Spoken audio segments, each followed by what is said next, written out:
आलम ज़ुबान पर आपको खुशामदीद। और English to Urdu vocabulary section में लफ्ज है एम्बिग्विटी। एम्बिग्विटी इसका मतलब है किसी बात के अंदर इबहाम या शक। जब हमें किसी सबक के अंदर या किसी बात के अंदर कोई शक होता है, कोई शुबा होता है, तो उसको कहते हैं एम्बिग्विटी।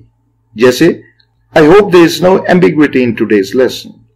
मैं उम्मीद करता हूं या करती हूं कि आज के सबक के अंदर आपको कोई शक नहीं होगा, कोई इबहाम नहीं होगा और आपको ये तमाम बातें समझ आ गई होंगी।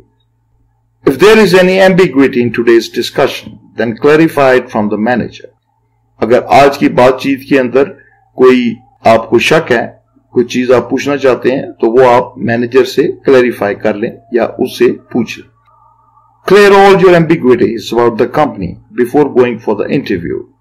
कंपनी के बारे में तमाम शकूक व शुबात और जो इबहाम है उनको आप दूर कर लें इंटरव्यू पे जाने से पहले। तो आज का वर्ड था एम्बिग्विटी, जिसके मानी है इबहाम, कोई शक। Good luck to you. अगर आपको इस वीडियो से कोई फायदा पहुंचा हो तो प्लीज इसको लाइक कर दें और अगर आपने अभी तक हमारा चैनल सब्सक्राइब नहीं किया तो इसको सब्सक्राइब कर लें।